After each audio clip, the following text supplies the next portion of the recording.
व्रत करे माँ अहोई, संतान हित यश मान। आशीष दे माँ अहोई, पूर्ण हो सब काम। माता पूजे अहोई, रखे पुत्र का ध्यान। धन धान्य सुख समृद्धि पाए, परिवार महान। आप सभी को अहोई अष्टमी की ढेर सारी शुभकामनाएं।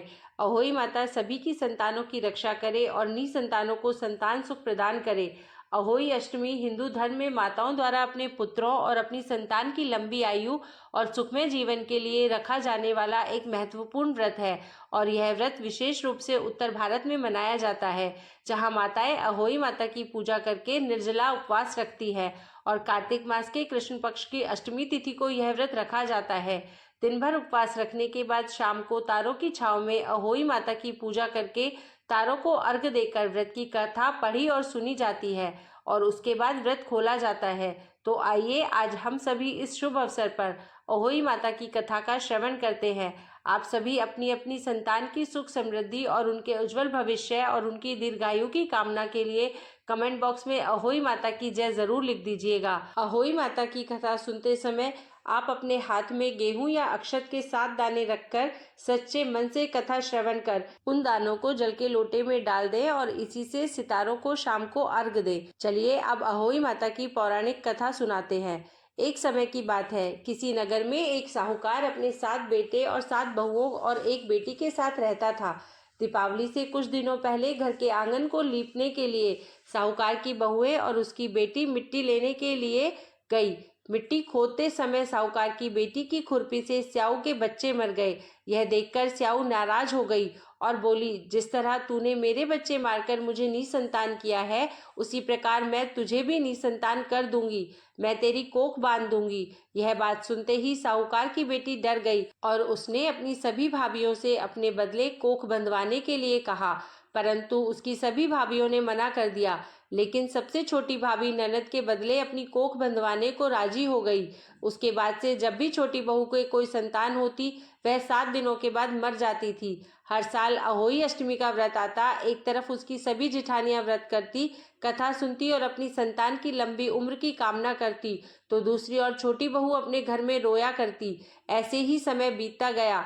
एक दिन एक ब्राह्मण को बुलवाया गया और इसका समाधान पता लगवाया तो वह ब्राह्मण बोले कि इस श्राप से मुक्ति के लिए तुम्हें सुरई गाय की सेवा करनी होगी। सुरई गाय स्याऊ की सहेली है। उसके कहने पर यदि स्याऊ तुम्हारी कोख छोड़ दे तो तुम्हारे बच्चे जी जाएंगे। यह सुनकर छोटी बहू ने अगले ही दिन से सुरई गाय की सेवा शुरू कर दी। वह प्रतिदिन सुबह तड़के उठकर उसका गोबर आदि साफ कर देती और उसे चारा डाल देती और साफ पानी भर दिया करती थी। सुरई गाय ने सोचा, यह सुबह सुबह मेरी सेवा कौन करता है, इसका पता लगाना होगा। अगले दिन सुरई गाय जल्दी उठ गई और देखती है कि साहूकार की सबसे छोटी बहू सारा काम कर रही है। यह देखकर सुरई गाय बोली, तुम किस लिए मेरी सेवा कर रही हो? माता, स्याऊ माता ने मेरी कोख बांध रखी है, जिस वजह से मेरे बच्चे नहीं जीते। यदि आप उनसे कहकर मेरी कोख खुलवा दो तो मैं आपका बहुत उपकार मानूंगी। यह सुनकर सुरई गाय उसके साथ 7 समुंदर पार स्याऊ माता के पास चल दी। रास्ते में थक हार कर वे दोनों एक पेड़ की छांव में बैठ गए। जिस पेड़ के नीचे वह दोनों बैठे थे, उस पेड़ के ऊपर गरुड़ पक्षी का घोंसला था, जिसमें उसके छोटे छोटे बच्चे थे। थोड़ी देर में साहूकार की छोटी बहू ने देखा कि वहां एक सांप उन बच्चों को खाने के लिए आया है। यह देखकर छोटी बहू ने उस सांप को मार डाला। जब गरुड़ पक्षी वहां आई तो उसने पेड़ के आसपास रक्त देखा, जिसे देखकर उसे लगा कि इसने मेरे बच्चों को मार दिया है। वह अपनी चोंच से साहूकार की छोटी बहू को मारने लगी। तब वह बोली, मैंने तुम्हारे बच्चों को सांप से बचाया और तुम मुझे ही मार रही हो। यह सुनकर गरुड़ पक्षी खुश हो गई और बोली, तुम चाहे मुझसे जो वर मांग लो। तब छोटी बहू बोली, बहन, 7 समुद्र पार स्याऊ माता रहती है, तुम हमें वहां तक पहुंचा दो। गरुड़ पक्षी ने उन दोनों को अपनी पीठ पर बिठाया और 7 समुंदर पार स्याऊ माता तक पहुंचा दिया। स्याऊ माता सुरई गाय को देखते ही प्रसन्न हो गई और बोली, आओ बहन, बड़े दिनों में आई हो, अब आई ही हो तो मेरे बालों में से जुएं निकाल दो। तब सुरई गाय के कहने पर साहूकार की बहू ने स्याऊ माता के सिर से सारी जुएं निकाल दी। इस पर खुश होकर स्याऊ माता ने छोटी बहू को आशीर्वाद दिया कि तेरे 7 बेटे और 7 बहुएं हो। यह सुनकर छोटी बहू बोली, माता, मेरे तो एक भी संतान नहीं है। स्याऊ माता ने पूछा, ऐसा क्यों?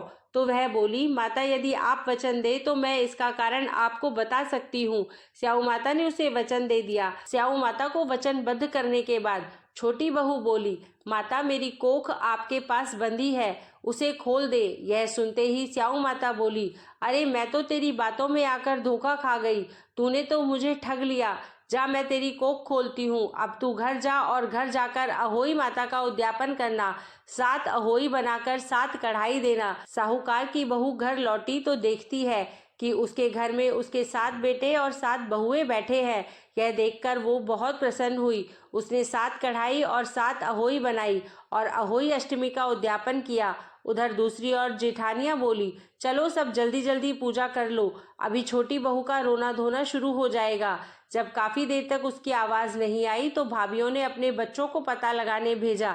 बच्चों ने आकर बताया, माँ वहाँ तो उद्यापन का कार्यक्रम चल रहा है। यह सुनते ही सभी जिठानियां छोटी बहू के घर पहुंची और पूछने लगी कि तुमने अपनी कोख कैसे खुलवाई। तब वह बोली, भाभी स्याऊ माता ने मुझ पर कृपा करी और मेरी कोख को खोल दिया। सभी लोग अहोई माता की जय जयकार करने लगे। हे अहोई माता, जैसे आपने पहले साहूकार की छोटी बहू पर कोप किया वैसे किसी पर मत करना, और जैसे बाद कथा अगर अधूरी हो तो उसे पूरी करना और पूरी हो तो मान करना। बोलिए अहोई माता की जय। अब सुनिए अहोई अष्टमी व्रत में सुनी जाने वाली गणेश भगवान की कहानी। तो प्रेम से बोलिए गणेश भगवान की जय, अहोई माता की जय। बहुत पुरानी बात है। एक नगर में एक राजा रहता था। उस राजा की 7 रानियां थी। सातों की कोई भी संतान न हुई।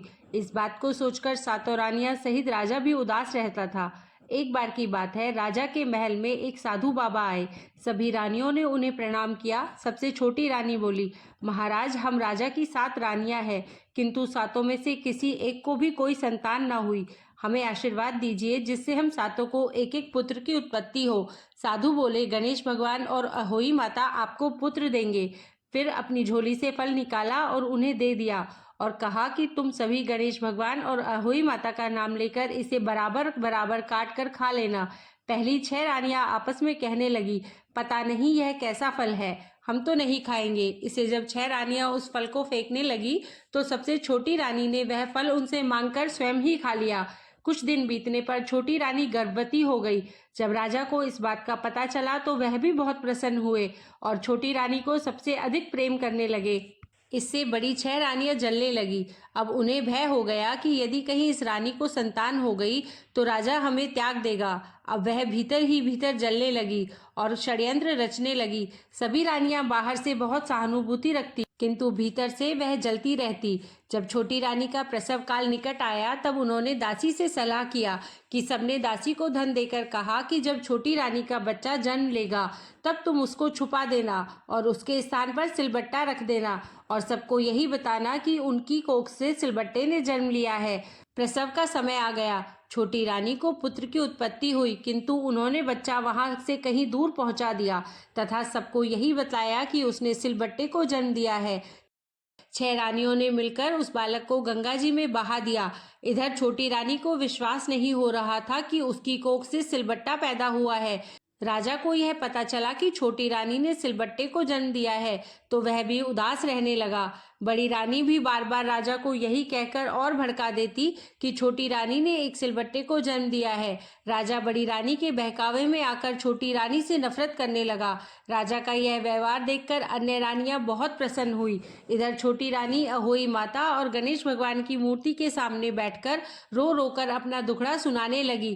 कहने लगी, हे अहोई माता, ममतामयी माता, आप तो सारे जगत के बालकों की रक्षा करती है, आप मेरे बच्चे की रक्षा क्यों नहीं करती हैं? गणेश जी महाराज, आप तो सारे दुखों को दूर कर देते हैं, मेरा दुख क्यों नहीं दूर करते?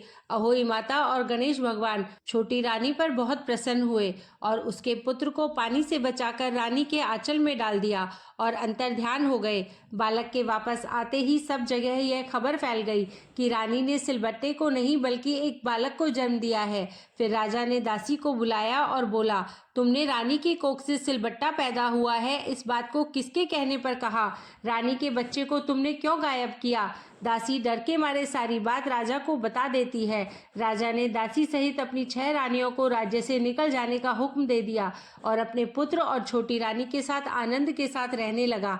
राजा अपने पूरे राज्य में ढिंढोरा पिटवा दिए कि सभी लोग अपने पुत्र की सलामती के लिए अहोई अष्टमी का व्रत करना, व्रत को पूर्ण करने वाले गणेश भगवान का पूजन करना, साथ में गणेश भगवान की कथा भी सुनना। हे गणेश जी महाराज, हे अहोई माता, जैसे आपने रानी पर कृपा करी वैसे ही अपने सभी भक्तों पर अपनी कृपा बनाए रखना।